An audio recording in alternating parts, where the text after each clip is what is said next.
నమస్తే రమగారు. నమస్తే జయ. రమగారు జానపద గాథ ఏదైనా చెప్పండండి? మనం బోల్డని చెప్పుకుంటున్నాం కదా! మామూలుగా కాదు అసలు. అడప చిరంజీవి గారిది ఆ! 'కపాల దుర్గం'. ఓహ్! ఈ పుస్తకాల్ని క్లాసిక్ బుక్స్ వాళ్ళు ప్రింట్ చేశారు. పబ్లిషర్స్ వాళ్ళు. హుహు. విజయవాడ పబ్లిషర్స్. మీకు ఫ్లిప్‌కార్ట్‌లో ఈ పుస్తకాలు దొరుకుతాయి. నేను బ్రీఫ్‌గా కథ చెప్తాను. పుస్తకం చదివితే ఇంకా ఎక్కువ ఇంట్రెస్టింగ్‌గా ఉంటుంది. Each and every dialogues, okay. Situation ఒకదాని తర్వాత ఒకటి చక్కగా అర్థమవుతుంది. సీక్వెన్స్ వైస్‌గా బాగా అర్థమవుతుంది. మంచి చదవటానికి చక్కటి భాష. సులువైన మార్గంలో కథ అర్థమవుతుంది.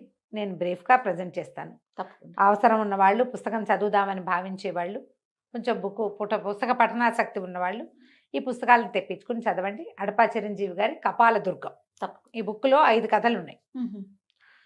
చెప్దాం. 'కపాల దుర్గం' పూర్వమట, అంటే ఇది మరీ పూర్వంగా చెప్పట్లేదు వీళ్ళు. ఒక మాదిరి పూర్వం అనుకో.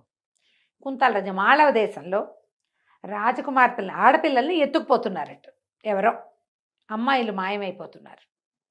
రాజుగారు ఇంతకుముందు అర్ధరాజ్యం ఇస్తానని ప్రకటన చేశాడు. ఈ కన్యకామణులు మాయమైపోతున్న అమ్మాయిల్ని ఎవరైనా తీసుకొస్తే వెనక్కి తీసుకొస్తే ఆ రహస్యం కనిపెట్టిన వాడికి అర్ధరాజ్యం ఇస్తామని. ఏం లేదు. తర్వాత రాజకుమార్తెను కూడా ఇస్తామని ప్రకటన చేశారు. చాలామంది వచ్చారు. రాజకుమార్తెను కూడా అనేసరికల్లా ఉత్సాహం వస్తుంది కదా. అయితే సరే, చాలామంది యువకులు చేరారు. ఎట్లా ఏమిటి తెలీదు, అమ్మాయిలు మాయమైపోతున్నారు అంతే తెలుసు. ఒక వృద్ధ సిద్ధుడు ఒక ఆయన వచ్చాడు. ఒక సాధువు వచ్చి ఆయన ఏం చెప్పాడంటే, నేను నిడుపాటి గడ్డము, అది ముసలాయన. ఆయన ఏమన్నాడంటే, అంజనం వేసి ఎక్కడికి ఈ ఆడపిల్లలు మాయమైపోతున్నారో చెప్తాను కనిపెడదాం. అన్నాడు. చెప్తానంటే సరే, చాలామంది వీరకుమారులని బోళ్ళంత మందిని కూర్చోబెట్టారు. సరే అంజనం వేశారు. వేస్తే ఆ, దారి కనపడుతోంది కొంత మటుకు. వీరాంజనేయుడు కనపడ్డాడంటే ఆంజనేయ స్వామి దారి చూపిస్తాడు. ముందుకెళ్ళేసరికల్లా ఓ పెద్ద మర్రి చెట్టు, ఓ బ్రహ్మరాక్షస అనగానే చూస్తున్నవాడు, అంజనం నుంచి చూస్తున్నవాడు భయపడిపోయి మానేశాడు. కెవ్వమని కేకలు పెట్టాడు, బ్రహ్మరాక్షస బ్రహ్మరాక్షస అంటే అయిపోయింది. కేవలం ధైర్యస్తులకే అంజనం కనపడుతుంది. వీరాంజనేయుడు దారి చూపిస్తాడు. భయపడే భీరువులకి ఆంజనేయ స్వామి ఏం చేయలేడు. హుహు. అనేసరికల్లా ఈ జనంలోంచి, నిలబడిన కుర్రాళ్ళలోంచి ఒక కుర్రాడు వచ్చాడు, అమరసింహుడు. ఈ అమరసింహుడు ఎవరంటే ఈ రాజ్యం తాలూకు సర్వసైన్యాధ్యక్షుడి కుమారుడు. ఓహో! నేను వెళ్తాను, నేను తీసుకొస్తాను అన్నాడు. సరే, ఇతనికి ఒక స్నేహితుడు ఉన్నాడు, చిత్రాంగుడు. వీళ్ళిద్దరూ కలిసి ఉంటారు. మీ జానపద గాథల్లో చూడండి, రాజకుమారుడికి వెనకాల ఒకడు ఉంటాడు, ఒక వసంతుడు. ఆ! అవును. వాడు స్టూపిడ్లా ఉంటాడు, కానీ వాడికి సాహసం ఉంటుంది. ఆ! భయపడుతూనే ఉంటాడు, కానీ వెనకాలే వెళ్తాడు, మానేయుడు. అవును. అవును. అలాంటివి చాలా చోట్ల కనపడతాయి మనకి. ఈ చిత్రాంగుడు అమరసింహుడు ఇద్దరు తయారయ్యారు. అయితే ఇప్పుడు నేను అంజనం వేసి చూపిస్తానంటాడు సాధువు. చూపిస్తే ఇది ఎలా వెళ్ళింది, సప్త సముద్రాలు దాటాలి. దాటిన తర్వాత ఒక భైరవ కోన, ఒక పెద్ద స్థలం, ఓ మర్రి చెట్టు, ఒక బ్రహ్మరాక్షసి కాపలా కాస్తుంది. అందులోంచి లోపలికి వెళ్తే ఒక విశాలమైన ప్రాంతంలో కపాల దుర్గం ఉంది. ఆ పెద్ద కోటల్లే ఉంది. అది అన్ని మానవ కపాలాలతో నిర్మించబడినట్టుగా కనపడుతోంది. ఆ కోట గోడలు మానవ కపాలాలు పక్క పక్కన పెడితే, కపాలం అంటే తల పుర్రె, కపాలం అంటే తెలిసిందే కదా. మానవుని పుర్రెలతోటి తయారు చేయబడిన దుర్గం. దుర్గం లోపలికి ఎంటర్ అవ్వాల. ఓహో! ఇదంతా వెళ్ళాడు, లోపలికి ఎంటర్ అనేట్లా. అప్పుడు ఈయన ఏమన్నాడంటే, ఆంజనేయ స్వామి దారి చూపిస్తున్నాడు వీళ్ళకి హ్మ్. ఇక్కడ దాకా. తర్వాత ఈయన పవర్ పనిచేయట్లా. అక్కడ ఏదో పటిష్టమైన మంత్రకట్టు ఏదో ఉంది. కట్టు కదిలిస్తే ఆంజనేయ స్వామి లోపలికి వెళ్ళిపోతాడు. హుహు. మంత్రకట్టు కదిలించాలి. ఇప్పుడు ఈ కపాల దుర్గానికి వెళ్ళే దారి తెలిసింది క్లియర్గానే. సప్త సముద్రాలు దాటాలి, ఎట దాటాలో తెలియదు. సరే ప్రయత్నం చేస్తామన్నాడు. అమరసింహుడు ఏం చెప్పాడంటే, నేను తప్పకుండా వెళ్తాను. ఒకవేళ అమ్మాయిల్ని రక్షించకుండా తిరిగి వస్తే శిరచ్ఛేదమే. అంతే. ఎవరు రాలా ఇప్పటిదాకా వెనక్కి, కానీ శిరచ్ఛేదం చేస్తామన్నారు. దానికి కూడా రెడీ అయ్యాడు. తల్లి కొంచెం భయపడింది, ఇవన్నీ ఎందుకురా ఈ రాక్షసులు, పిశాచాలు, అరణ్యాలు మనకి అంటే. అలాగా ఇంతమంది ఆడపిల్లలు మాయమైపోతున్నారు, ఏదో ఒకటి చెయ్యాలి, సాహసికుడైన వాడు చేయవలసిందేనని ఈ అమరసింహుడు, చిత్రాంగుడు చెరో తెల్లగుర్రం నల్లగుర్రం వేసుకుని బయలుదేరారు. దారిలో వెళ్తున్నారు, అటువైపుకు వెళ్ళటానికి వెళ్తూ ఉంటే సరే ఒక చెట్టు దగ్గర విశ్రాంతికి ఆగారు. ఏదో తెచ్చుకున్న పదార్థాలు తిన్నారు. తింటే వీళ్ళకి మెలకు వచ్చి కాసేపు పడుకుని లేచేసరికల్లా, మెలకు వచ్చేసరికల్లా ఒక బ్రహ్మాండమైన గండభేరుండం. వీళ్ళు సముద్రం దాకా వెళ్ళారు. సముద్రం దాటడం ఎట్లాగో వాళ్ళకి తెలియటల్లా. అదే. ఇది సముద్ర తీరంలో ఉన్న ఒక అడవి. హ్మ్. ఒక గండభేరుండం, ఒక రాక్షసి మొసలి లాంటిది, ఏమంటారు మన డైనోసార్ లాంటిది. దానికి 2 కొమ్ములు కూడా ఉన్నాయి. అది దీన్ని యుద్ధం చేస్తున్నాయి. గండభేరుండ పక్షి అంటే గండభేరుండం అనేది మనకి విడిగా ఎక్కడ కనపడుతుందో మనకు తెలీదు. కథల్లో మాత్రం బాగా బాగా కనిపిస్తుంది. వింటాం. చాలా పెద్దది. అది మానవ భాష మాట్లాడగలదు. ఎంత ఎత్తైనా, ఎంత దూరమైనా, ఎక్కడికైనా తీసుకెళ్ళగలదు. ఓ పక్కన చెట్టు మీద గండభేరుండం పిల్లలున్నాయి.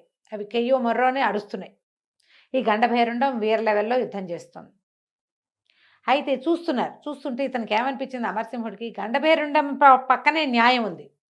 ఆ రాకాసి బల్లి బహుశా ఈ పిల్లల్ని తినడానికో ఏదో వస్తోంది. అందుకే పిల్లలు అరుస్తున్నాయి అని చెప్పి సహాయం చేద్దామని గండభేరుండం గుడ్లు తేలేసే టైంకి వీళ్ళిద్దరూ ఎంటర్ అయిపోయారు. ఎట్లా కొట్టినా దాని నోట్లోంచి మంటలొస్తున్నాయి. ఒంట్లోకి కత్తి దిగదు. హ్మ్. నానా తంటాలు పడి కొమ్ములు విరిచేసేసరికల్లా అది కాస్త చచ్చిపోయింది. వీళ్ళు ఏం చేశారు, కాస్త నీళ్లు తెచ్చి గండభేరుండం మొహం మీద పోసి గండభేరుండాన్ని సేద తీర్చారు. తీర్స్తే ఆవిడ సంతోషించింది గండభేరుండం. దీంతో చాలా బాధలు పడతాం. ఇప్పటికి ఎంతమందో పిల్లల్ని, ఎన్ని పిల్లలను తినేసింది. మళ్ళీ పిల్లలు పెరిగే సమయానికి వచ్చింది. మీరు చాలా మంచివాళ్ళు, నాకు సహాయం చేశారు, మీకు ఏం కావాలో చెప్పండి చేస్తానని. మానవ భాషలో మాట్లాడేసరికి సరే గండభేరుండాన్ని ఏమడిగారు, సప్త సముద్రాలు దాటించాలి. హ్మ్. సప్త సముద్రాలు అంటే 7 సముద్రాలు కదా, అవి ఒకచోటే ఎందుకుంటాయి, కథ అంతే. అంతే. దాటించాలి, సముద్రాన్ని దాటించమని అడిగారు. అడిగితే గండభేరుండం సరే పిల్లలకి ఏదో తిండి పెట్టి ఇది కొంచెం కోలుకున్నాక వీళ్ళని ఎక్కించుకుంది. హ్మ్. ఎక్కించుకొని సముద్రాలు దాటుతుంటే ముందు 2 సముద్రాలు దాటేసింది. 7 ఉన్నాయి లైన్‌గా అవి. మూడో సముద్రం దాటుతుంటే కింద ఒక రాజ్యం కనపడింది. పిట్ట పొరుగు లేదు. ఊరంతా బావుంది. హ్మ్. అంత కోటలు, ఇళ్ళు, వాకిళ్ళు, దొడ్లు, తోటలు, దారులు క్లియర్‌గా కనపడతాయి. చుట్టూతా పంటలు. కానీ పిట్ట పురుగు మనుషులే లేరు. ఏమిటి ఇట్లా ఖాళీగా ఎందుకుందంటే ఏమనుకున్నాడు వీడంటాడు చిత్రాంగుడు, ఏమైనా భూత ప్రేత పిశాచాల నివాసం ఉంటున్నాయేమో ఇందులో. హుహు.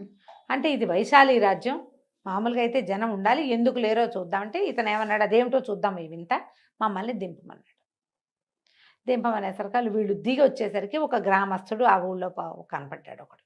ఏమిటి నాయన ఈ టైంలో తిరుగుతున్నారు, మీరెవరు ఏమిటంటే మేము దారే పోతూ వచ్చాం, ఎందుకు ఈ ఊరు ఖాళీగా ఉందంటే ఒక వింత మృగం సంచరిస్తోంది ఆ ఊర్లో.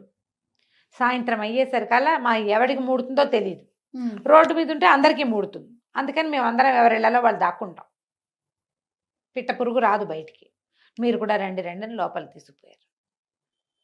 ఒక రాత్రి అయ్యేసరికల్లా ఒక విచిత్రమైన మృగం, 3 తలలు అవి ఉన్నాయి దానికి, అది తిరగటం మొదలుపెట్టి, దీనికి కూడా కొమ్ములు ఉన్నాయి. సరే వీళ్ళు ఏం చేశారు, దీని సంగతి ఏంటో చూడాలి. సాహసం అంటే అక్కడేదో పని చేస్తాం కాదు, ఎప్పుడు సాహసంగానే ఉండాలి, నిరంతరం సాహసంగానే ఉండాలి. వీళ్ళు కాస్త ఆ మృగంతో యుద్ధానికి దిగారు. ఓకే. దిగితే చిత్రాంగుడు మంచి జోరుగా ఉన్నాడు. భయం, అమ్మో నాకు భయం, అమ్మో నాకు భయం, బాబోయ్ నన్ను వదిలేసి వెళ్తావా అంటూ ఉంటాడు, కానీ యుద్ధానికి దిగుతూ ఉంటాడు. సరే ఇద్దరు కలిసి ఆ మృగానికి కళ్ళు పొడి చేసి కొమ్ములు విరిచేశారు. ఆ మృగం పడిపోయి పెద్ద బూడిద కుప్పయి అందులోంచి ఒక అద్భుతమైన సుందరీమణి ఒక ఆవిడ లేచి నేను గంధర్వకాంతని, నాకు శాపం ఉంది, అందుకని నేను ఇలా అయ్యాను, మానవుల చేతిలో మరణం ఉందని మనుషుల మధ్యలో తిరుగుతాను, వాళ్ళు నన్ను చంపేది లేదు, నేనే వాళ్ళని చంపేయటం అవుతుంది అని చెప్పి ఏం చేసింది, ఒక అద్భుతమైన ఉంగరం ఒకటి తన చేతిలో పెట్టింది ఈ అమరసింహుడికి. ఈ ఉంగరం ఎవరు పెట్టుకుంటే వాళ్ళు మాయమైపోతారు, పక్క వాళ్ళకి కనపడరు. ఓహో. ఎలాంటి మాయ మంత్రాలు ఈ ఉంగరం మీద పనిచేయవు. ఎంత మాయావి పంజరం ఉన్నా సరే అందులోకి వెళ్ళిపోగలుగుతారు అని చెప్పి ఉంగరం చేతిలో పెట్టింది. సరే మళ్ళీ గండభేరుండం వచ్చింది. వీళ్ళు ఈ ఊళ్ళో ఉన్న వాళ్ళంతా చాలా మెచ్చుకున్నారు. మళ్ళా వీళ్ళు ఎక్కి మన గండభేరుండం మీద ఎక్కేసి బయలుదేరి వెళ్ళారు. వెళ్ళి కపాల దుర్గం దాకా వెళ్ళిపోయారు. ఓహో. ఆ కపాల దుర్గానికి యువతలో ఒక మర్రి చెట్టు, అక్కడికి చేరారు వీళ్ళు. అయితే ఏమైంది, కపాల దుర్గంలో వ్యవహారం చెప్తారు. జటాలకుడు అనే ఒక మహామాంత్రికుడు అమ్మ 1000 మంది కన్యలని బలి ఇవ్వడానికి తీసుకొచ్చాడు అక్కడికి. ఆయనకు ఒక శిష్యుడు కూడా ఉన్నాడు, శరభుడో ఏదో వాడ పేరు. వాడేమంటాడు, సరే బలికి ఏర్పాట్లు చేద్దాం, అమ్మాయిలందరినీ స్నానాలు చేయించి తీసుకొచ్చారు. తీసుకొస్తే అమ్మవారు పలికింది. వాడికి 2-3 రకరకాల శక్తులు ఉన్నాయి, సలహాలు చెప్పేవి. అవి మీరు కనుక మాయల ఫకీరు ఆ సినిమాలు చూస్తే, బాలనాగమ్మ అని అలా, తర్వాత పాతాళ భైరవి అవి చూస్తే బోళ్ళని పక్కన వీడికి సహాయం చేసే శక్తులు కనపడతాయి. ఏ ప్రశ్న అడిగినా సమాధానం చెప్పేది, ఎవరిని చూపించమన్నా చూపించేది అలాంటివి ఉంటాయి. కరాళ కామిని, భూతాళ శంఖిని ఇలాంటి పేర్లు ఉన్నవి. అయితే ఏమైంది, ఈ అమ్మవారు పలికింది ఇతనికి, 1001 స్త్రీలని బలిస్తేనే, కన్యల్ని బలిస్తేనే నీ కోరిక తీరుతుంది. 1000 మందే అయ్యారు అమ్మాయిలు, ఇంకా ఒకటి. ఇంకొక అమ్మాయి కావాలి. ఈ అమ్మాయి ఎవరు, ఒక ప్రత్యేకమైన స్త్రీ ఉంది, అదే నీ చావుకి కారణమవుతుంది. అది కూడా చెప్పింది. ఆమెని కలిపితేనే ఈ బలి పూర్తవుతుంది. ఓహో. కానీ ఆమె నీ యొక్క మృత్యుదేవత. ఉమ్. అమ్మాయిని తేవటం సులువు కాదు, చంపడం సులువు అసలు కాదు. అంటే ఏమైనా సరే నేను ఆ అమ్మాయిని తెస్తాను, ఆ అమ్మాయి ఎవరో చెప్పమన్నాడు వీడు. ఆ ప్రత్యేకమైన అమ్మాయి ఎవరు, విరూపాక్ష దేశానికి పరిపాలిస్తున్న జయసేనుడు కుమార్తె సునందవల్లి ఆ అమ్మాయి పేరు. ఉహు. ఆ అమ్మాయి 25 సంవత్సరాలకు ఒకసారి వచ్చే ప్రత్యేక పున్నమి నాడు పుట్టింది. మహాద్భుత సౌందర్యవతి. ఆ అమ్మాయిని తీసుకురా, దాన్ని కూడా బలివ్వాలి ఈ 1000 మందితో. లేదా నీ వల్ల కాదంటే ఈ అమ్మాయిని పంపించేసేయి ఎవరిళ్ళకి వాళ్ళని, ఈ ప్రయత్నం విరమించుకో. ఉమ్. మీరు నేను చచ్చినా విరమించుకోను, ఏమైనా సరే ఆ అమ్మాయిని తీసుకొస్తానన్నాడు. పట్టుకొచ్చారు కూడా. తర్వాత ఇంతలో ఏమైంది, మళ్ళీ పౌర్ణమి రావాలి. ఇప్పుడు అమ్మాయి తీసుకురొచ్చి మళ్ళీ పౌర్ణమి రావాలి. ఆ పౌర్ణమి వస్తే కానీ ఇలా బలుడు అవి చేయకూడదు, అమావాస్య నాడు ఇవటాలు అవి చేయకూడదు. పౌర్ణమి రావాలంటే ఈ పౌర్ణమి పోయింది, మళ్ళీ పౌర్ణమికి నేలా పడుతుందిగా. సరే ఇంతలో సరే ఇక్కడ ఇది జరుగుతుంది. వీళ్ళ సునందవల్లిని తెచ్చుకునేందుకు ప్రయత్నానికి మొదలు పెట్టుకున్నాడు ఈ జటాలకుడు. మన అమరసేనుడు, తర్వాత ఏమో మన అమరసింహుడును చిత్రాంగుడు ఇద్దరు, వీళ్ళు ఒక మర్రి చెట్టు దాని దగ్గరే ఉన్న ఈ కపాల దుర్గానికి చేరారు. ఉహు. కపాల దుర్గం లోపలికి వెళ్ళటానికి వీళ్ళకి కుదరదు, కానీ వీళ్ళ దగ్గరున్న ఉంగరంతో ఎక్కడికైనా వెళ్ళిపోవచ్చు. ఓ. చూస్తే అక్కడున్న పెద్ద వటవృక్షం కనపడింది, పెద్ద మర్రి చెట్టు. ఉమ్. అయితే ఈ మర్రి చెట్టు లోపల ఏముందో చూస్తే దానికి ఒక తొర్ర ఉంది. ఆ తొర్రలో కాలు పెడితే కాలు అందటల్లా. ఉమ్.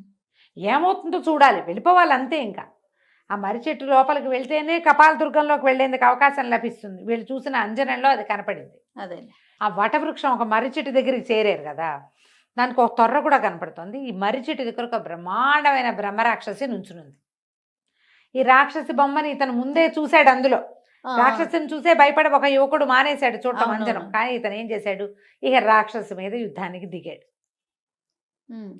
ఆ కత్తితో ఏం చేస్తున్నా సరే అది చావటల్లా. అయితే దానికి కూడా 2 కొమ్ములు ఉన్నాయి. ఆ కొమ్ములు విరిచేశారు కల్లా రాక్షసిగా చచ్చిపోయింది. యుద్ధం బాగా జరిగింది. ఇద్దరు ఏం చేశారు, ఆ వటవృక్షం మర్రి చెట్టు లోపలికి వెళ్ళటానికి ప్రయత్నం చేశారు. వెళ్తే కాలు పెడితే కాలు అందటల్లా. మామూలుగా తొర్రాలంటే ఎంత ఉంటాయి, ఇంత ఉంటాయి.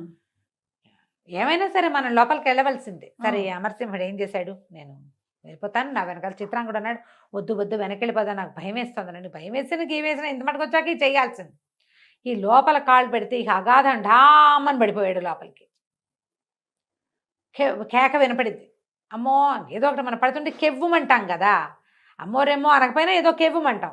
అదురుకి సహజంగా అసంకల్పిత ప్రతీకార చర్య అది వచ్చేస్తుంది. చిత్రాంగుడు కూడా దూకేశాడు అతను వెనకాల, ఈ అమరసింహుడు వెనకాల.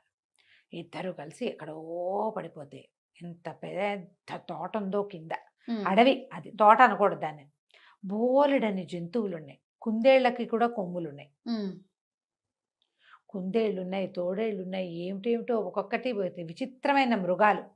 ఒకదాని మొహం ఇంకో దాని శరీరంలాగా కూడా కనపడుతుంది. బోలెడని మొక్కలు, రకరకాల ఔషధులు, జలపాతాలు, నీరు. వీళ్ళు అలా ఇలా దాక్కుంటూ దాక్కుంటూ దాక్కుంటూ ఒకదాని వెనకాల వెళ్తున్నారు. పక్కకి ఓపెన్గా వెళ్ళటల్లా, దాక్కుంటూనే వెళ్తున్నారు. ఇంతలో ఎవరో వస్తున్న సందడి వినపడింది. వీళ్ళకి ఏం కనపడింది, మన జటాలకుడు మళ్ళీ వచ్చే నెల హోమం చేయడానికి ఏర్పాట్లు చేయమని చెప్పాడు. ఆ అమ్మాయిని తీసుకొస్తామని. ఈ హోమం ఏర్పాట్ల కోసం ఆ శరభకుడు అనేటువంటి ఆయన తాలూకు అసిస్టెంటు 4 మానవ కంకాళాలు వాటిని వేసుకుని వస్తున్నాడు. అవి ఏమిటంటే అస్థిపంజరాలు, సామాన్లు మోసుకొస్తాయన్నమాట. 4 అస్థిపంజరాలు, శరభుడు. వాళ్ళు ఏవో పువ్వులు గివ్వులు అవి ఇవి సేకరించారు. సేకరిస్తే అప్పుడు చూసుకున్నాడు చిత్రాంగుడు, ఏడి మన అమరసింహుడు లేడు, వాడు మాయమైపోయాడు. భయం వేసేసింది అమరసింహుడు. ఏంటంటే పక్కపక్కన నీ పక్కనే ఉన్నాను, ఉంగరం పెట్టుకుంటే కనపడం కదా, నువ్వు ఒక పని చేయి, ఈ ఉంగరం నువ్వు పెట్టుకో, నాకంటే నీకు ఎక్కువ అవసరం. ఈ కంకాళాలు ఎక్కడికి వెళ్తున్నాయో దాని వెనకాల పడి వెళ్ళిపో నువ్వు, నేను ఈ శరభుడి వెనకాల వస్తానని చెప్పి ఈ చిత్రాంగుడికి ఉంగరం పెట్టి ఆ కంకాళాల వెనకాల పంపించేసాడు. వెళ్ళిపోయారు. అవి 4 ఏవో అవి ఇవి పువ్వులు గివ్వులు, గడ్డి గాదం, కొన్ని దర్భలు, యజ్ఞానికి కావాల్సిన సామాన్లు మోసుకుని నడుచుకుంటూ పోతున్నాయి. వాటి వెనకాల పడి చిత్రాంగుడు వెళ్తే అతనికి తెలిసింది తను కపాల దుర్గంలోకి ప్రవేశిస్తున్నాడు. తెల్లగా మెరుస్తోంది అది, అన్ని కపాలాలు. కానీ అక్కడ ఏ మంత్రశక్తి అతన్ని అడ్డుకోలే ఈ ఉంగరం వల్ల. ఓహో! లోపలికి వెళ్ళిపోయాడు. వాళ్ళ వెనకాల పడి ఇతను కూడా లోపలికి వెళ్ళిపోయాడు. వెళ్ళిపోతే ఏమైంది, ఈ అమరసింహుడు చూస్తే శరభుడు ఏవో ప్రత్యేకమైన మొక్కలు కొన్ని పీకుతున్నాడు. హ్మ్. నీలం రంగు కాడలు, ఆకుపచ్చ రంగు పువ్వులు, ఊదా రంగు కాడలు, ఆకుపచ్చ పువ్వులు అలా ఉన్నాయి ప్రత్యేకంగా. అవేవో హోమాలకు ఉపయోగపడేవి. అవన్నీ కోసుకుంటే ఇతను చెట్లు చాటు చేసుకుంటూ శరభుడు వెనకాలే కపాల దుర్గంలోకి ప్రవేశించాడు. కానీ చిత్రాంగుడిని లోపలికి పోనిచ్చింది అది, అతను చేతుకున్న ఉంగరం వల్ల. ఎప్పుడైతే ఈ అమరసింహుడు గుమ్మలో అడుగు పెట్టాడో అక్కడి నుంచి పెద్ద పెద్దగా కేకలు వచ్చేసినాయి, మంటలు, రకరకాల మంత్రశక్తులు ప్రత్యక్షమైపోయినాయి. అక్కడ ఎవడో మానవుడు ప్రవేశిస్తున్నాడని అరిచి కేకలు పెట్టి ఈ అమరసింహుడిని కాస్త పట్టుకుని పెడరక్కలు విడిచి కట్టేసాయి, తీసుకుపోయి. అన్ని కపాలాలు కంకళాలే, హ్మ్. లోపలంతా కూడా అస్థిపంజరాలే తిరుగుతున్నాయి. 4 అస్థిపంజరాలు వచ్చి ఇతన్ని కట్టేసి ఈడ్చుకుపోయారు లోపలికి. ఓ కానీ చిత్రాంగుడికి తెలుస్తోంది తన్నెవరు చుట్టలేదు, హ్మ్. ఏమీ చేయట్లేదని. ఈ కపాల దుర్గం లోపలికి ప్రవేశించిన అమరసింహుడు, చిత్రాంగుడు ఏం చేస్తారో మనం వచ్చే భాగంలో తెలుసుకుందాం. తప్పకుండా రమ్మగారు. భలే ఇంట్రెస్టింగ్‌గా ఉందండి. అవును. నమస్తే అండి. నమస్తే రమ్మగారు. నమస్తే చెయ్యి. మనము ఇతర దేశాల కథలు చాలా చెప్పుకుంటూ ఉంటామండి. అలాంటిది ఏదైనా ఒకటి చెప్తారా? చైనా కథ చెప్దామా? ఓహ్!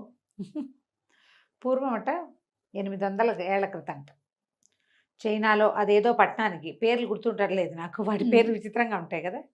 చాలా అద్భుతంగా ఒక నగరం ఉండేది, ఒక పెద్ద పట్టణం. ఎంత డబ్బు ఉండేదో ఆ నగరంలో, సిరి సంపదలతో తులతూగుతూ ఉండేదట. కానీ బిచ్చగాళ్ళకి ఏం కొదవలేదు ఆ ఊళ్ళో. హ్మ్. బోళ్ళంతమంది బిచ్చగాళ్ళు ఉండేవాళ్ళు. అక్కడ ఒక పద్ధతి ఉందట, ఈ బిచ్చగాళ్ళకి రాజులు ఉండేవాళ్ళు. ఓహ్! ప్రతి బిచ్చగాడు వాడు సంపాదించిన దాంట్లో ఒక వంతు రాజుకు సమర్పించాలి. ఆయన బావుందండి. వీళ్ళ సంగతి చూసుకుంటాడు. అట్లా బిచ్చగాళ్ళకి రాజులుగా ఉన్న కుటుంబాలు బోల్డ్ ఉన్నాయట కోకొల్లలు. ఆ బిచ్చగాళ్ళ రాజుల్లో ఒక ఆయన పేరేంటంటే, ఆ ప్రాంతపు బిచ్చగాళ్ళందరికీ ఆయన రాజు. 7 తరాల నుంచి వాళ్ళేట రాజులు.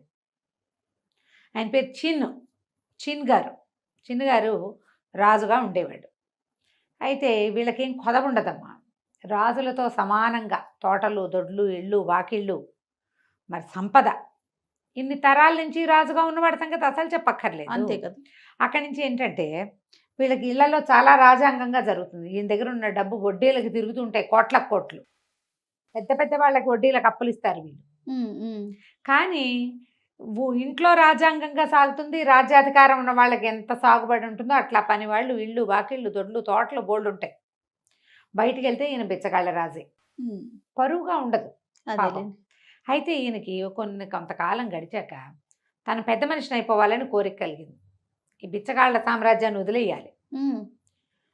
పరువుగా ఉండాలి, గొప్పగా ఉండాలి, ఈ పేరు ట్యాగ్ లైన్ లేకుండా ఉండాలనిపించేది. ఈయనకి భార్య చనిపోయింది, 50 ఏళ్ళు ఉంటాయి. యూను అనే ఒక కూతురు ఉండేది.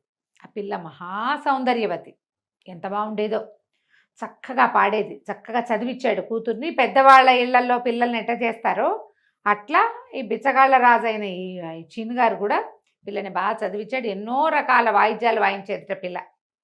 16-18 సంవత్సరాలు వచ్చాయి. కానీ పరుగుల ఇళ్లలో పెళ్లి చేసుకోవడానికి ఈయనకి కుదరలా.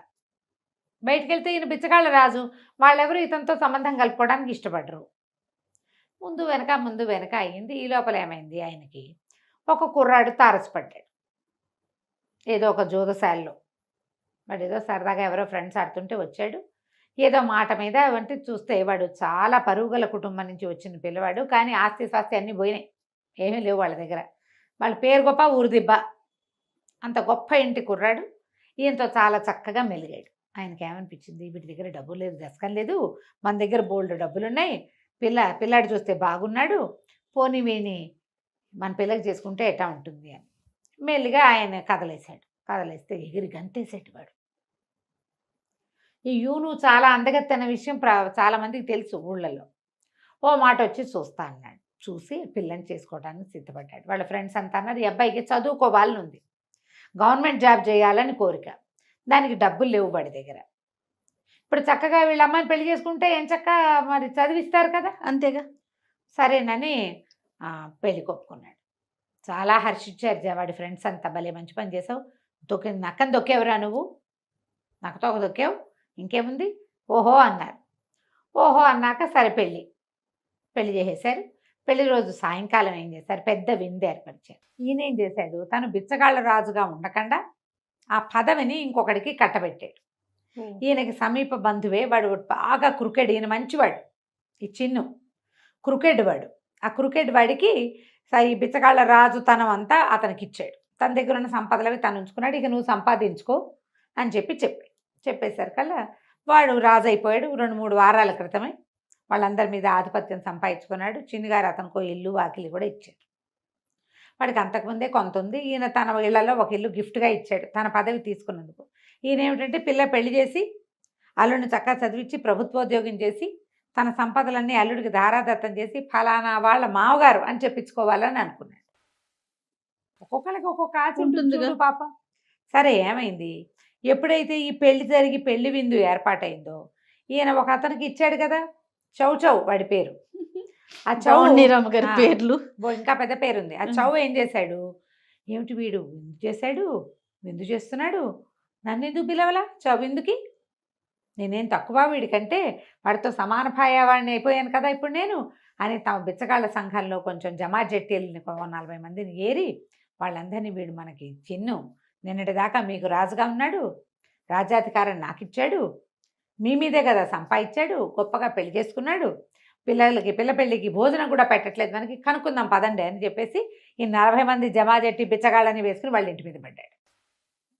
అదే సరకాలు వాళ్ళు ఏం చేశారు, లోపలికి వచ్చి కోలాహలంగా వాళ్ళని కనపడ్డట్టుగా తోసేసి అరిచి కేకలు పెట్టారు. ఏం చేస్తారు, ఈ వీళ్ళ పెళ్లి కొడుకున్నాడు కదా మోచి, ఆ మోచి అతని స్నేహితులు ఈ బిచ్చగాళ్ళు చేసిన రచ్చకి కంగారు పడి పారిపోయారు. ఈ మొత్తం విద్దంతా రసాభాస అయిపోయింది. ప్యూను ఏడవడం మొదలుపెట్టింది. వీడు తనకు బాబాయ్ వరుస అవుతాడు ఈ చౌ, తన పెళ్లి విందులో ఇలా చేయొచ్చునా, అదే కదా. ఆ పిల్ల పరువు పోయిందని లోపల ఏడ్చుకుంటూ కూర్చుంది. మోచి అండ్ ఫ్రెండ్స్ ఏమో పారిపోయారు. విందులో ఉన్న భోజనాలు మిగిలిపోయినాయి. ఈయన ఏం చేశాడు, చిన్ను ఆ వచ్చిన బిచ్చగాళ్ళందరినీ దగ్గరికి పిలిచి, నాయన ఇది నేను ఇచ్చే విందు కాదురా, మా అల్లుడు తన స్నేహితులకి ఇచ్చుకుంటున్న విందు, మనకు విందు మళ్ళీ ఏర్పాటు చేస్తా అని చెప్పి వాళ్ళని బతిమలాడి, ఎటాగు విందంతా రసాభాస అయింది కాబట్టి ఆ సామాన్లన్నీ వాళ్ళకి ఇచ్చి పంపించుకున్నాడు. ఆ మోచి 2 రోజుల తర్వాత వచ్చాడు.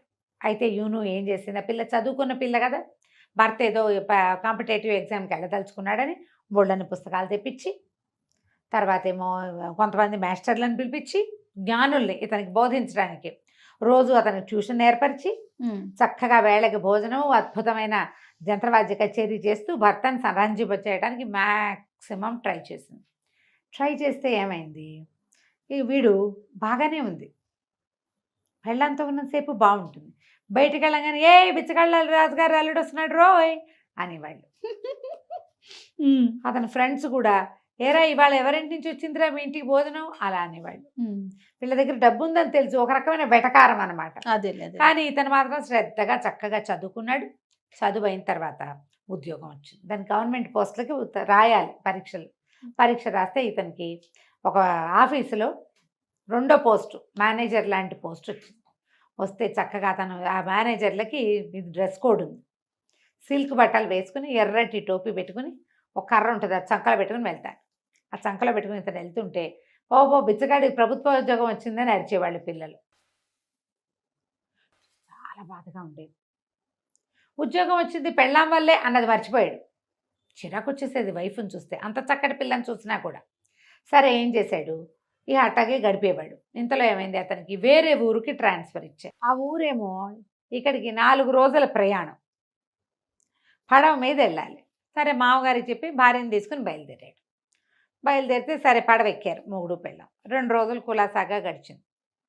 3వ రోజు రాత్రి ఇతను పోయి బయట డెక్ మీద రాత్రి 11 గంటల వేళ నుంచున్నాక వాడికి అనిపించింది, సరిగ్గా నడి మధ్యలో ఉన్నాం, పెళ్ళాన్ని తెచ్చి ఇక్కడి నుంచి తోసేస్తే దాని పీడ విరగడైపోతుంది, ఇక నేను బిచ్చగాళ్ళ అల్లుండి అన్న మాట ఉండదు అని అనుకుని భార్య నిద్రపోతుంది. అప్పుడే 11 గంటల వేళ, అమ్మాయి 10ంటికి అన్నం తిని పడుకుంది. రా ఎంతో బాగుంది, వెన్నెలు ఎంత బాగుందోనని దాన్ని లాక్కొచ్చాడు. ఇద్దరు కలిసి పడవ మీద అటు ఇటు తిరిగాక ఆ డెక్క చివరి దాకా తీసుకెళ్ళి దబ్బుకొని నీళ్ళలో తోసేసి గబగబా కిందకి దిగొచ్చి స్పీడ్గా వెళ్ళిపోవాలి ఇక్కడి నుంచి, నాకు భయం వేస్తుంది ఇక్కడ అని బెదిరించాడు ఈ సారంగొల్ని. వాళ్ళు అతనేదో అంటే పైన వెన్నెల్లో తిరుగుతున్నాడు, దడ పుట్టింది వీడికి, అందుకని పరిగెత్తమంటున్నాడు. వెళ్ళిపోదామంటున్నాడు. స్పీడ్గా దాటిచ్చేసేయండి, సుడి ఉంది ఇక్కడ అని చెప్పాడు. చెప్పేసరికల్లా వీళ్ళెవరు చూడటం లేదు. చూసిన వాడు ఓహో వాళ్ళు ఏదో మోచి చెప్తున్నాడు కదా, ఆయన పైగా అధికారి కదా. పడవ లాగేశారు. తెల్లారేసరికి టీ తెచ్చిన వాడితో ఏడుస్తూ చెప్పాడు, నా భార్య నీళ్ళలో పడిపోయింది అని. వాడు పరిగెత్తుకుంటూ వెళ్ళి అయ్యో అయ్యో మోచి అయ్య గారి భార్య యూను గారు పడిపోయిందిట అని చెప్పంగానే వాళ్ళంతా ఏమనుకున్నారు, ఓరిని దొంగ మొహం, వీడు రాత్రి తోసేసాడు ఆ పిల్లని, అందుకనే తొందర పెట్టి ఉంటాడు అనుకున్నారు. కానీ అతను డబ్బు ఇవ్వాల్సిన వాడు ప్రభుత్వ అధికారి ఏమంటారు, అయ్యో లక్షణమైన పిల్ల, బంగారం వంటి పిల్ల, వీడు పాలపడి చచ్చిపోయిందే అని చింతించి నోళ్ళు గట్టిగా మూసుకుని దీనికి అడంకి తీసుకొచ్చి వదిలిపెట్టేశారు. వీడు కాస్త ఏడుపు మొహంతో ఆఫీసులో చేరాడు, భార్య నీళ్ళలో పడిపోయింది అని. సరే వాళ్ళు ఏదో గవర్నమెంట్ ఇల్లు ఏదో ఏర్పాటైంది, వంట మనుషులు పని వాళ్ళు ఉన్నారు, వాళ్ళతో మేనేజ్ అయిపోతున్నాడు. అయితే ఈ మోచి వచ్చిన రోజునే ఒక రోజుకి అటు ఇటుగా ఈ ఆఫీసులో ఎవరైతే ఇతను మేనేజర్ కదా, దీని మీద ఒక మేనేజర్ ఉంటాడు, జనరల్ మేనేజర్, రొట్టి మేనేజ్మెంటు జనరల్ మేనేజరు, ఆయన కూడా ట్రాన్స్ఫర్ అయ్యి ఇక్కడికి వస్తున్నాడు. వాళ్ళ పడవ వస్తుంది. ఈ నీళ్లలో పడిన యూను డామన్ నీళ్లలో పడిపోలే, దానికి కాళ్ళ కింద ఏదో ఎత్తుగా ఉంది. ముందు దెబ్బకిన పడింది, మెల్లిగా అది తేలేసరికల్లా కింద ఏదో దొరికింది ఆ పిల్లకి ఆధారం. ఒక నిమిషం నీళ్ళు తొక్కుని ఈదటం మొదలుపెట్టింది. కాస్త దానికి తెలివి వచ్చేసరికల్లా పడవ అంత దూరం వెళ్ళిపోయింది. అరిచినా కేకలు పెట్టినా పడవ ఇది కావటంలా. పైగా నీళ్ళల్లో తోసేసిన వాడిని అరిస్తే మాత్రం వాడు ఎందుకు ఇచ్చేస్తాడు? అదే కదా. వాళ్ళని తనే పడిపోయింది అనుకో, తనే గనక పడిపోయింటే ఈ పాటికి దిగేవాడు కాదా మొగుడు. దిగలేదంటే ఏమిటి, తోసాడనే అర్థం. దానికి అసలు అర్థం కాల, తనే పడిపోయిందా వాడే తోసేసాడా అని. అవతల కాస్త సరే వెళ్ళిపోయింది ఆ పడవ. ఈ అమ్మాయి ఏం చేసింది, ఓ పక్కకి ఈదుకుంటూ పోయింది. ఈదుకుంటూ పోయి ఏదో చిన్న దీవల్లే ఉంది, అక్కడ గట్టు మీద కూర్చుని ఏడవటం మొదలుపెట్టింది, దేవుడా రావడా.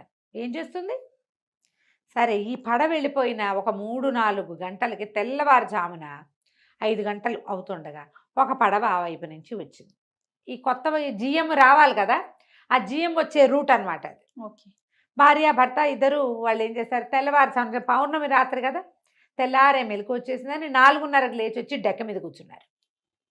కూర్చుంటే పడవ ఈ ఒడ్డు పక్క నుంచి వెళ్తుంటే ఎవరో పిల్ల అక్కడ కనపడుతోంది, మంచి బట్టలు వేసుకుని ఉంది అని ఏం చేశాడు, గబగబా సరంగుని కేకలు పెట్టాడు, అమ్మా అక్కడికి పట్టించు, ఎక్కడైతే ఇది దీవిలాగా ఉందో కొంచెం చిన్న ఒడ్డల్లే ఉంది, ఒడ్డు దగ్గర పట్టించు, పిల్ల ఎవరో ఉంది అక్కడని అక్కడికి తీసుకుపోయారు. తీసుకుపోతే ఏడుస్తున్నాయి, పిల్ల కనపడింది. వాళ్ళ పైకి ఎక్కిచ్చారు. ఏమిటమ్మా ఎట్టా వచ్చావు ఏమిటి అంటే, నేను ఏం చేయనండి ఇట్లా జరిగిందని అనేసరికి ఆయన ఆశ్చర్యపోయాడు. ఏం పర్వాలేదమ్మా, ఇంకో 1.5 రోజు పడుతుంది మనం వెళ్ళటానికి, నువ్వు మాతో ఉండు అని చెప్పి ఆ పిల్లకి పొడి బట్టలు కట్టించి ఏదో తిండి పెట్టించి పడుకోబెట్టారు. తామింటికి తీసుకుపోయారు. తీసుకుపోయాక మా 3వ రోజు ఈయన ఆఫీస్లో చేరాడు. మోచి చేరిన 3 రోజులకి ఈయన ఆఫీస్కి వచ్చాడు. సరే ఆయన వచ్చాడని మొత్తం స్టాఫ్ అంతా వచ్చి నిలబడ్డారు స్వాగత సత్కారాలకి. ఒక్కోళ్ళ పేరు పరిచయం చేస్తుంటే ఆ మోచిని చూసి బాగానే ఉన్నాడు, వీడికి ఇదేం మాయరోగం, లక్షణమైన పిల్లని ఇట్లా బాగా ఎజ్జేసాడని చూశాడు. సరే అక్కడి నుంచి మోచిని అబ్జర్వ్ చేయటం మొదలుపెట్టాడు. ఒక 20 రోజులు పోయాక, నెలలు పోయాక, నాకు పెళ్లి కావాల్సిన కూతురుంది, ఏదైనా మంచి సంబంధం ఉంటే పెళ్లి చేస్తానని ఆఫీస్లో అనౌన్స్ చేశాడు. చేస్తే ఊళ్ళో ఎవరో పెద్ద మనుషులు 2-3 సంబంధాలు చెప్పారు. ఇది పెద్ద ఉద్యోగం, సహజంగానే కొంత సంపన్నుడు, పైగా కూతురు ఎప్పుడు బయటికి రాలేదు. కానీ ఆయన భార్య 2 సార్లు కిట్టి పార్టీలకు వచ్చింది. ఆవిడ బాగుంది మనిషి, ఈయన మంచి చెయ్యెత్తు మనిషి, పిల్ల బాగుంటానికే అవకాశం ఉంది.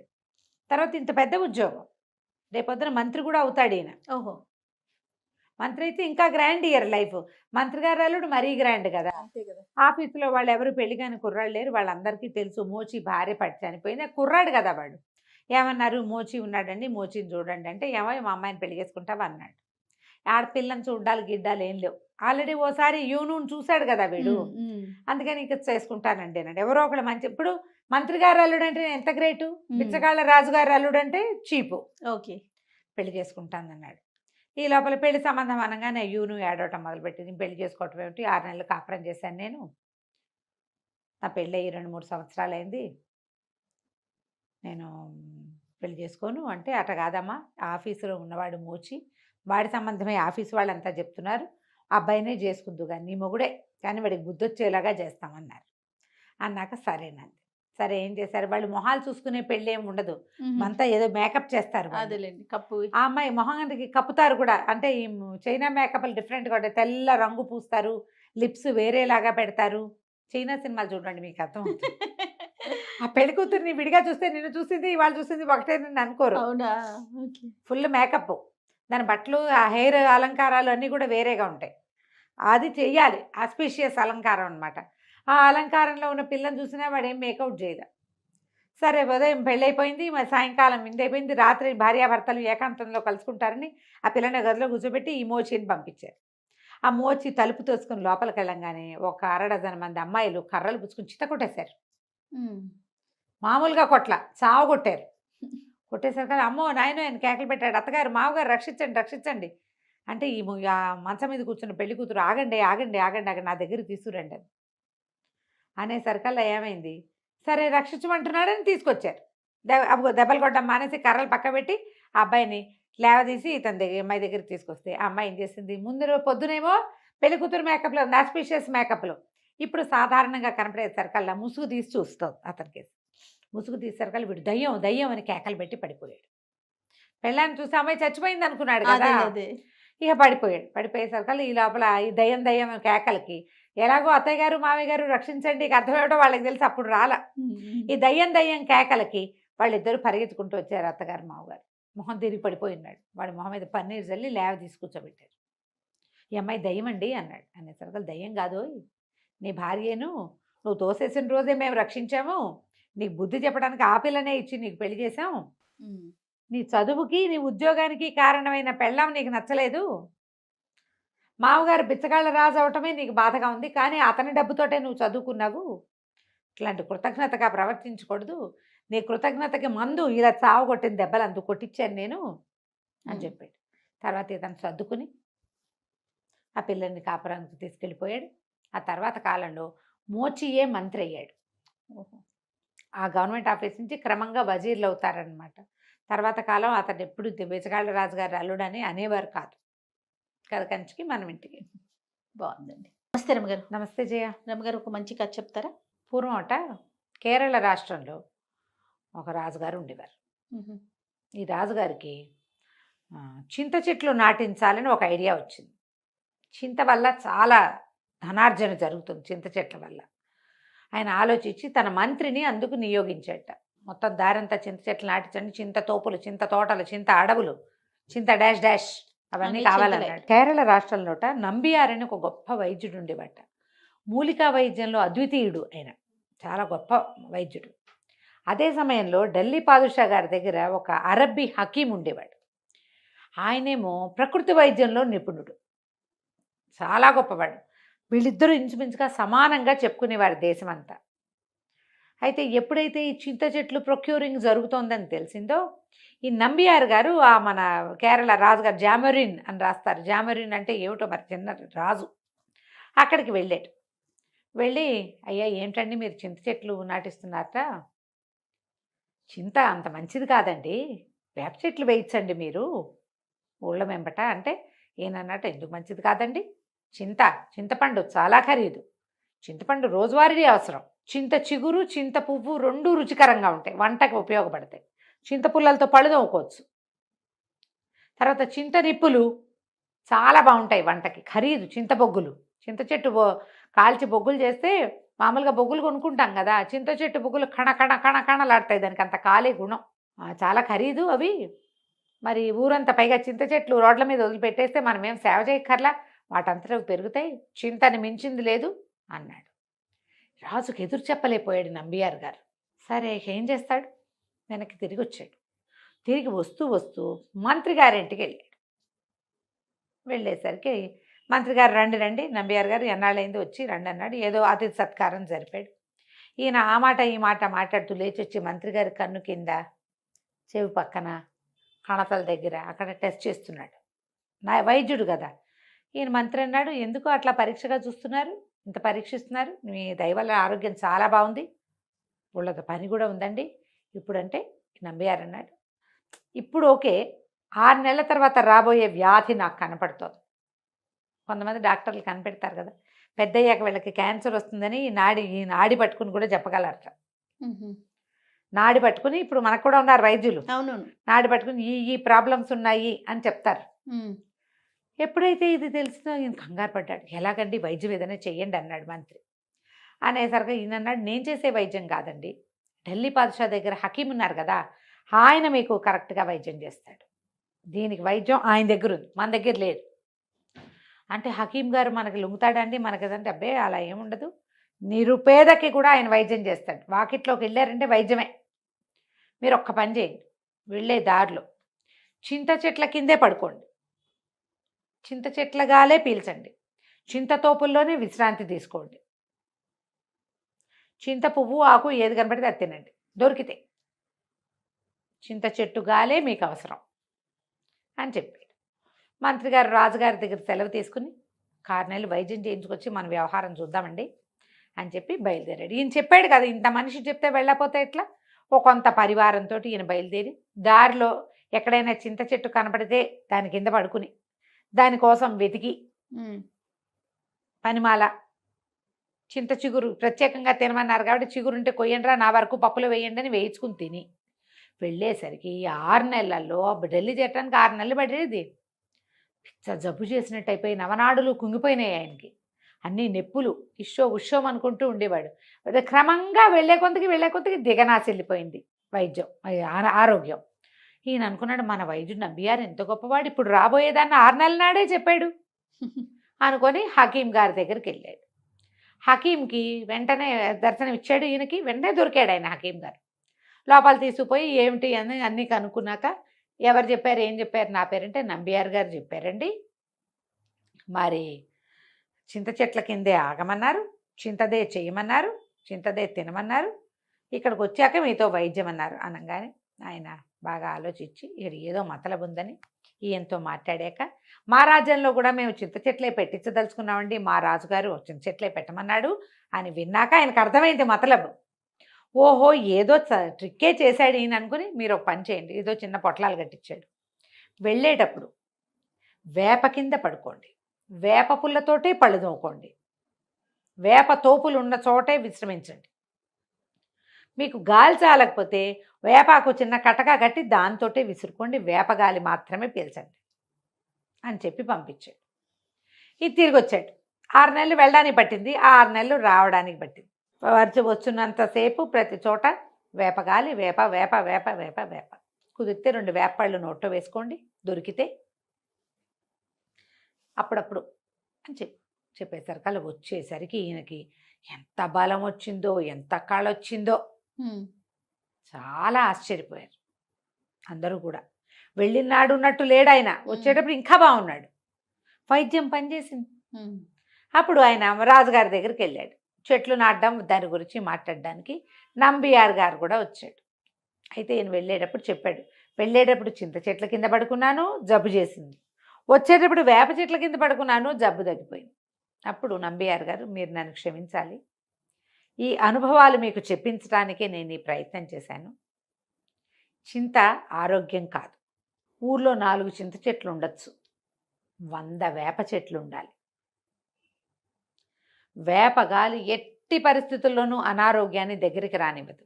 నీ లోపల ఏదైనా చెడు ఉంటే నెగిటివ్ ఎనర్జీతో సహా తీసేస్తుంది. కానీ చింతకు ఆ గుణం లేదు.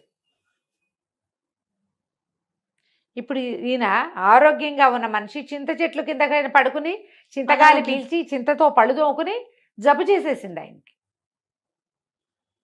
ఇలాగే అవుతుంది. ఊరంతా చింత చెట్లుంటే ఊరేమవుతుంది రేపు? చింతల తోపులు అవి ఊరి బయట ఉండేవి. చింతల తోపులకు వెళ్తే దయ్యాలు అవి ఉంటాయని చెప్పుకుంటారు మన వాళ్ళు. చింత చెట్టు మీద దాన్ని మోతాదుగా వాడాలి. చింత వాడద్దని కాదు, మోతాదుగా. ఇంతకిన్నటి సాంబార్ చేస్తే ఇంత చింతపండు వాడతాం అంతే. రోజు సాంబార్ తినం, రోజు వేపూత తినచ్చు, ఆ లెక్క ఉంది అని చెప్పంగానే ఆయన ఆ జామరిన్ గారు తన ఐడియా మార్చుకుని చింత చెట్లు చింత మానేసి అన్నీ వేప చెట్లు పెట్టించి దారి వెంబడంతా వేపకు కూడా పోషణక్కర్ల. అవును, వేప చెట్లు పెట్టించి వేప తోటలు వేయించి అనారోగ్యంగా ఉన్న వాళ్ళకి వైద్యం చేయటానికి వేప తోపుల్లో వైద్యం కూడా అవకాశాన్ని కల్పించాడు. తర్వాత ఆ రాష్ట్రం అంతా ఆ దేశం అంతా కూడా ఆరోగ్యస్తులే ఉన్నారట, ఎక్కువ మంది అనారోగ్యం వాళ్ళు ఉండేవాళ్ళు కాదు. కథ కంచికి మనం ఇంటికి. నమస్తే. నమస్తే జయ. నమస్తే రమ్మగారు. నమస్తే జయ. రమ్మగారు, చందమామ కథ ఏదైనా చెప్తారా? జనరల్గా మనం ఒక మాట వింటూ ఉంటాం, ఎక్కడైనా దాచినా కూడా డబ్బు వాడి వారసుడికో వాడిది వాడికే దక్కుతుంది. మంది కష్టపడిన సొమ్ము అయితే మనకే వస్తుంది, అంతే. పోయినా సొమ్ము ఎటు సరే. పోదు. మన సొమ్ము అయితే ఎటు పోదు. మందైతే ఇవాళ కాకపోతే రేపు మనకి వెతుక్కుంటూ వస్తుంది. అలాంటి కాన్సెప్ట్ మీద ఎన్ని రకాల కథలు ఉన్నాయో, పంచతంత్రంలో అత్యద్భుతమైన కథలు ఉన్నాయి. వాటిని బేస్ చేసుకుని రాసిన ఎన్ని కథలో ఈ దాచిన సొమ్ము, పోగొట్టుకున్న సొమ్ము, తర్వాత ఏమో ఈ నేలలో దాచినవి, ఇవన్నీ కూడా. ఈ దాచిన సొమ్ము మీద ఒక కథ చెప్తాం. పూర్వం అట కళింగ రాజ్యానికి చెందిన ఒక వత్సలుడని ఒక వ్యాపారస్తుల కుర్రాడు ఉండేవాడు. చిన్న వ్యాపారమే, కానీ అతని వ్యాపారంలో ఒక లక్షణం ఉంటుంది వ్యాపారస్తులకి. ఏదైనా పెట్టుబడి పెట్టి మొదలు పెట్టారనుకో, పెట్టుబడి సొమ్ము దాటగానే పెట్టుబడి సొమ్ము తీసి వెనక్కి పెట్టేస్తారు. మన సంపాదనలో పెట్టుబడి సొమ్ము రాగానే దాన్ని పక్కకు పెట్టి ఆ పైన వచ్చిన డబ్బును మళ్ళీ పెట్టుబడి పెడతారు. అంటే ప్రతిసారి పెట్టిన పెట్టుబడి పక్కకెళ్తూ ఉంటుంది వాళ్ళకి. ఇతను అట్లా అట్లా అట్లా కూడబెట్టి 1000 మాడలు బంగారం నాణేలు తయారు చేసుకున్నాడు, దాచుకున్నాడు. దాచుకుంటే ఏమైంది, ఈ ఊళ్ళో వ్యాపారం ఎంతకాలం చేసినా ఈ చిన్నదే అవుతోంది, ఎక్కడికైనా వెళ్దాం అనుకున్నాడు.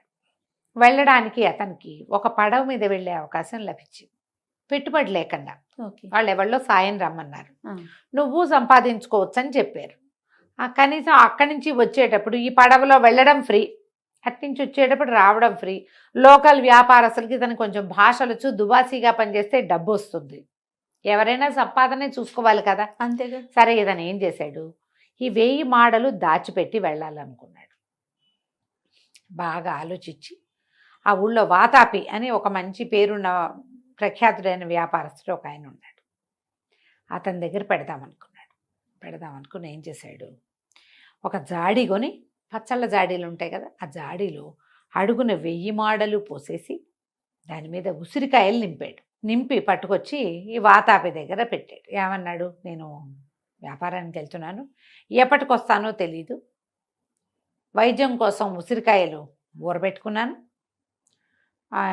మీ ఇంట్లో ఉంచు, నా ఇల్లు ఎవరికో అద్దెకిచ్చేసా, పొరపాటుని జాడీ పగులుతుందని పట్టుకొచ్చాను అన్నాడు. అనేసరికి వాతాపి గారు ఒప్పుకున్నాడు. సామాన్లు నిల్వ చేసే ఒక గోడౌన్ ఉంది, అతనిది కూడా వ్యాపారమే. వీళ్ళకి ఖచ్చితంగా గోడౌన్లు ఉంటాయి కదా, ఎంతో కొంత. ఒక సామాన్లు నిల్వ చేసుకునే ప్రాంతంలో ఒక మూల అక్కడ పెట్టమన్నాడు. ఇది తీసుకెళ్ళి ఆ జాడి ఆ మూల పెట్టేసి మన వత్సలుడు వేరే ప్రయాణం వెళ్ళిపోయాడు దూరదేశానికి. ఓ 1-2 ఏళ్లలో రావచ్చు. అప్పట్లో ప్రయాణాలు అలాగే ఉండేవి, సంవత్సరం పట్టేది. మనం ఇప్పుడు ఊహ కూడా రాదు జయ మనకి. సంవత్సరం తర్వాత మొగుళ్ళు లేకుండా ఇంట్లో పెళ్ళాం పిల్లలు ఎట్లా ఉంటారు, తల్లులు ఎట్లా ఉంటారు, ఏడాది పాటు ఇల్లు వదిలేసి ఆ ఇల్లు అవుతుంది, ఎన్ని ఆలోచిస్తాం మనం. ఇప్పుడు ఆన్ సైట్ 6 నెలలు వెళ్ళటం, సంవత్సరం వెళ్ళటం మనం చూస్తున్నాం చూడు. అట్లా వ్యాపారాలకి విదేశాలకి ఇది కూడా అంతే. ఇది కూడా విదేశాలకు వెళ్ళటమే కదా, ఈ పడవల మీద వెళ్ళటం, పై ఊళ్ళు ఎక్కడికో వెళ్ళటం. వెళ్ళిపోయాడు.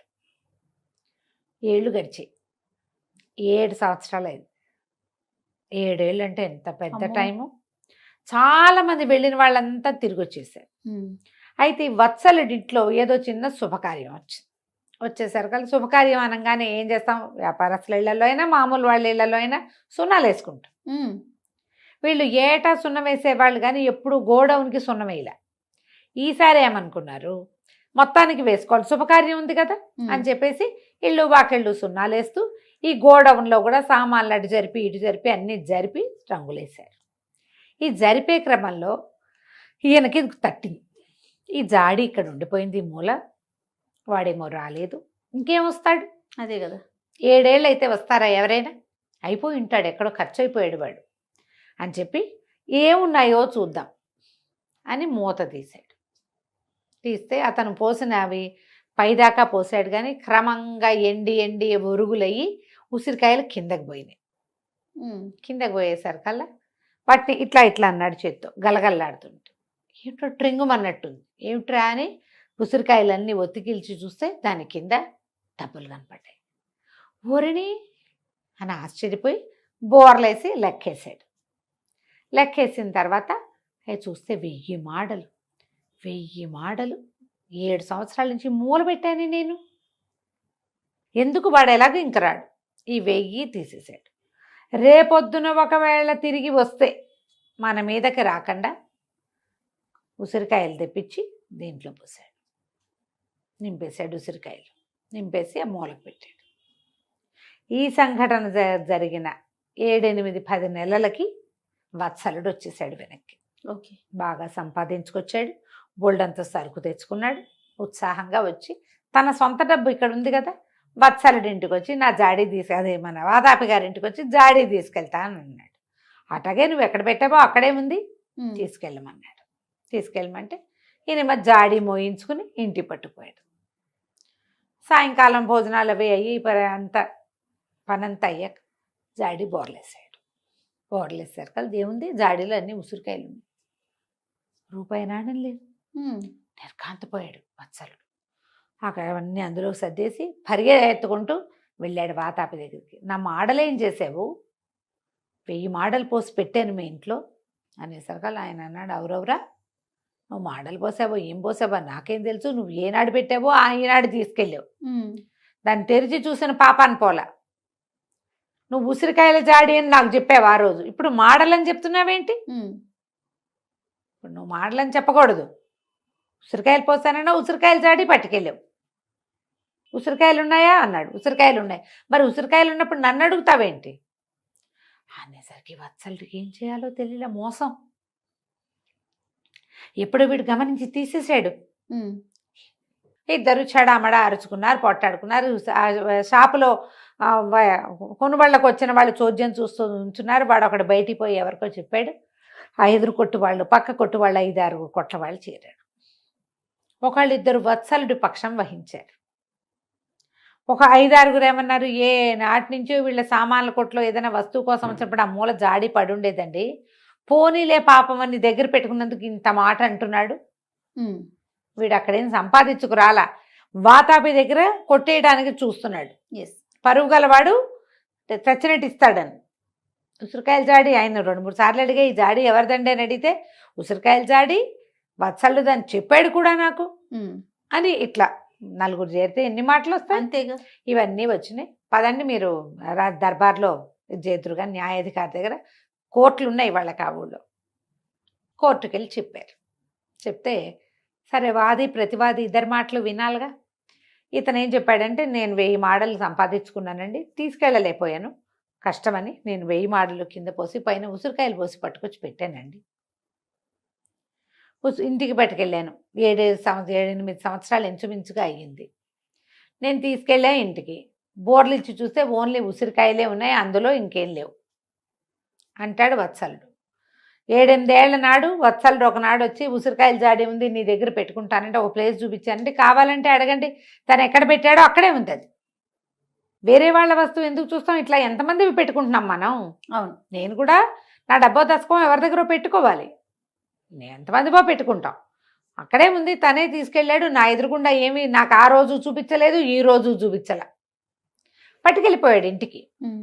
చెప్తున్నాడు. ఇట్లా మాట్లాడుకున్నారు.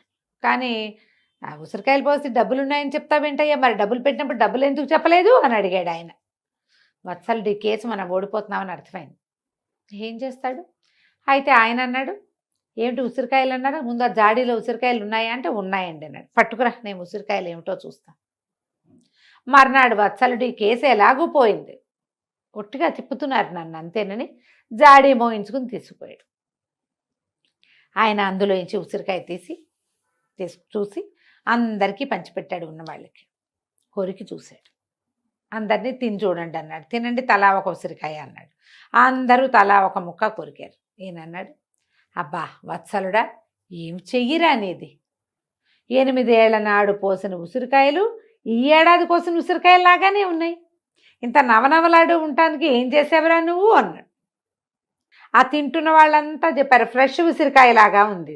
ఉసిరికాయ ఎండితే ఏమవుతుంది, క్రమంగా డొలకైపోతుంది. ఆ గింజ నుంచి అవన్నీ ఇట్లా విడొచ్చేస్తాయి. ఎండిన కొందికి క్లోజ్డ్గా ఉందనుకో అంత విడిపోవు, కానీ మనం కట్టిగా ఇట్లా అన్నామంటే విడొచ్చేస్తాయి. ఏడాది లోపల వాటికి ఆ లక్షణం రాదు, పచ్చి ఉంటుంది ఎంతో కొంత. అదే తిన్న వాళ్ళందరూ చెప్పారు, ఇవి ఈ ఏడు కోసిన కాయే ఇది, ఈ 7 కోసిన కాయ అంటే ఏమైనట్టు? నువ్వు ఫిబ్రవరిలో కోసావు, నవంబర్ డిసెంబర్లకి తీసాం, ఫిబ్రవరిలోనే కదా శివరాత్రికి వస్తాయి ఉసిరికాయలు అవునవును. అనేసరికి నిర్ఘాంతపోయాడు. దొరికేశానని తెలిసిపోయింది వాతాపికి. ఆయన కాయ తినటం పూర్తి చేసి అందరికీ ఆరోగ్యం చేకూరింది ఇవాళకి. వత్సలుడికి 1000 మాడలు మర్యాదగా ఇవ్వు. ఇవి 7-8 ఏళ్ల నాడు పోసిన ఉసిరికాయలు కావు, నువ్వు అవి తీసావు. ఆ కాయలన్నీ చితికిపోయి ఉంటాయి నువ్వు బోర్లించేసరికి. ఓకే. అందుకని అవి పారేసి కొత్త కాయలు కొని నింపావు. ఇక్కడ నువ్వు దొరికేసావు, ఇచ్చేసే 1000 మాడలు.